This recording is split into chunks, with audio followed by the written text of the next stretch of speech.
ഉണ്ടാകുന്ന ഒരു 10-14 എൻ്റെ ഒക്കെ കാലയളവിൽ ഞാൻ കാണുന്ന എൻ്റെ ചെറിയൊരു ചട്ടക്കുടിലിനകത്ത് ഒരു 10-15 പേർ ഒന്നിച്ച് ജീവിച്ച് ഇല്ലത് കഴിച്ച് സുഖം പിന്നിട്ട് ദുഃഖം പിന്നിട്ട് ഇല്ലായ്മയിൽ നിന്നും വല്ലായ്മകളിലൊക്കെ തന്നെ തൻ്റെ സൗഹൃദവും സ്നേഹവും ഇഷ്ടവും സൂക്ഷിക്കാൻ ആ കുടുംബ കൂട്ടായാൽ കഴിഞ്ഞു എന്നുള്ളതാണ് നമ്മൾക്കൊക്കെ കിട്ടുന്ന സൗഭാഗ്യമായി. നമ്മൾ ഇന്നതുണ്ടോ എന്ന് ചോദിച്ചാൽ നമ്മൾ ഇന്ന് അന്യം നിന്നിരിക്കുക. ചില ഘട്ടങ്ങളിൽ നമ്മുടെ ഭഗവതിമാർ പറയുന്ന ചില വാക്കുകൾ, തെയ്യം ഉണ്ടാക്കിയിട്ട് അധകൃത വ്രതന്റെ ആശയങ്ങൾ അദ്ദേഹത്തിന്റെ ദുഃഖങ്ങളും കഥനങ്ങളും ഒക്കെ പറയാൻ പറ്റുന്ന ഒരു വേദിയാക്കി മാറ്റാനാണ് ദൈവം എന്ന് പറയുന്ന നാം കാണുന്ന തെയ്യം എന്ന് പറയുന്ന സൃഷ്ടിയെ നമ്മൾ സങ്കല്പിച്ചെടുത്തത്. തെയ്യം പറയുന്ന ചില വാക്കുകളുണ്ട്, ചിലവർ പ്രായമായവരോട് പറയുന്നൊരു വാക്കുണ്ട്. എന്താണ്? ചോറ് പോയി കഞ്ഞിയായി അല്ലേ? കേട്ടില്ലേ? എന്താ അതിനകത്തിനും ഉള്ളടക്കം കൃത്യമായ വാക്കിന് ഓരോരോ അക്ഷരത്തിനും കൃത്യമായ വ്യാപ്തതയാണ്. എന്താ വ്യാപ്തത? എന്താ ചോറിൻ്റെ അർത്ഥം? ബലം പോലെ നിൽക്കുന്നു. നമ്മൾ ചിലപ്പോൾ തമാശയൊക്കെ പറഞ്ഞു എനിക്ക് മറ്റു കുത്തുന്നെന്ന് പറയില്ലേ, പറയാറില്ല നിങ്ങൾ?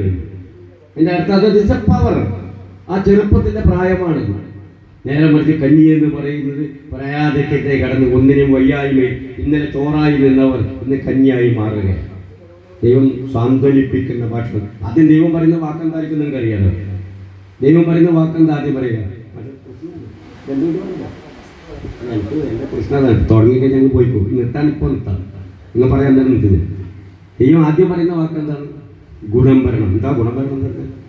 നന്മയിലേക്ക് നയിക്കണം. എല്ലാ സർവൈശ്വര്യങ്ങളും ഈ ലോകത്ത് നിങ്ങൾക്ക് സംജാതമായ എല്ലാ ഐശ്വര്യങ്ങൾക്കും നിങ്ങൾക്ക് വർത്തിക്കട്ടെ, പ്രദാനം ചെയ്യട്ടെ എന്നാണ് ഗുണം വരണം എന്ന് പറയുന്നതിൻ്റെ അർത്ഥം. മഞ്ഞക്കുറിക്കും ഒരുപാട് അർത്ഥങ്ങളുണ്ട്. ഇവിടെ ചോറ് കഞ്ഞിയായിരുന്നതിൻ്റെ അർത്ഥം ഈ കഞ്ഞിക്കാരാണ് ഇപ്പോൾ തറവാട് കൊണ്ട് നടക്കുന്നത്. മനസ്സിലായി ഞാൻ പറഞ്ഞതിൻ്റെ അർത്ഥം? ഈ ഇരിക്കുന്ന മുഖങ്ങൾ പലരും അങ്ങനെയാണ്.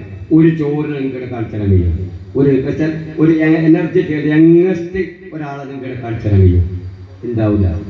അവർക്ക് അവരുടേതായ സംഹിതകളുണ്ട്, അവർക്ക് അവരുടെ വർത്തമാന കാലഘട്ടത്തിൽ അവർക്ക് അവരുടേതായ ചിന്തകളുടെ ആശയങ്ങൾ അവർക്ക് ഇരുന്നൊരു വിഷയം. എപ്പോഴാണ് അവർ ഇതിലേക്ക് വരിക?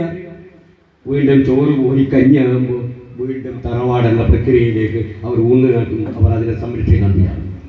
ഇവിടെ തീർച്ചയായും അവർ